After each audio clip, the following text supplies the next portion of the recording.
तो क्या ईडब्ल्यूएस आरक्षण पर सुप्रीम कोर्ट के 5 जजों की बेंच का फैसला अंतिम माना जा सकता है?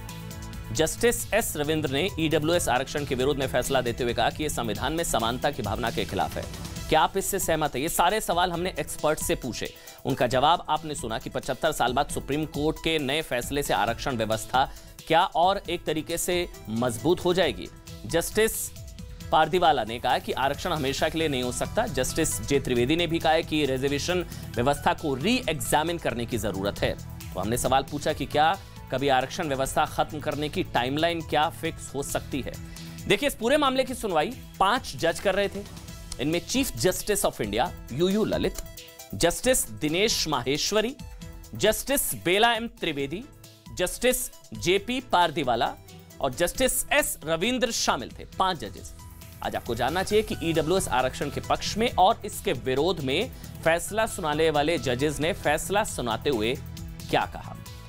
जस्टिस दिनेश माहेश्वरी, उन्होंने कहा कि गरीब सवर्णों को आरक्षण संविधान के मूलभूत सिद्धांतों और भावना का उल्लंघन नहीं करता। आरक्षण आर्थिक सामाजिक रूप से पिछड़े लोगों को समाज में शामिल करने में अहम भूमिका निभाता है। ये पक्ष में जस्टिस बेला एम त्रिवेदी, इन्होंने कहा कि ईडब्ल्यूएस कोटा वैध और संवैधानिक है।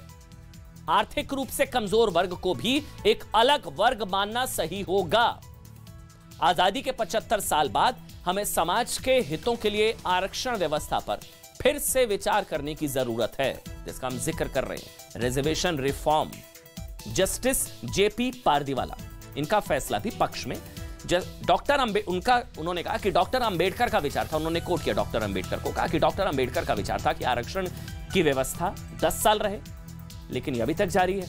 आरक्षण को निहित स्वार्थ नहीं बनने देना चाहिए। गैर बराबरी दूर करने के लिए आरक्षण कोई अंतिम समाधान नहीं है।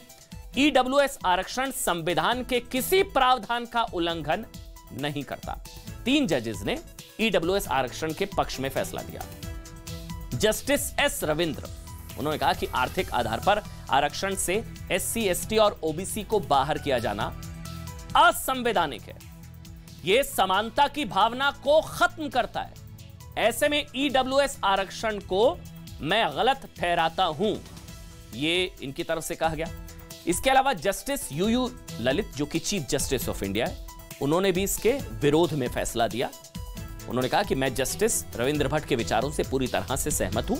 ऐसे में गरीब सवर्णों को आरक्षण का फैसला 3-2 से जाता है। अब 3 जजेस ने पक्ष में फैसला दिया, इसका मतलब ईडब्ल्यूएस आरक्षण बरकरार रहेगा, गरीब सवर्णों को आरक्षण बरकरार रहेगा।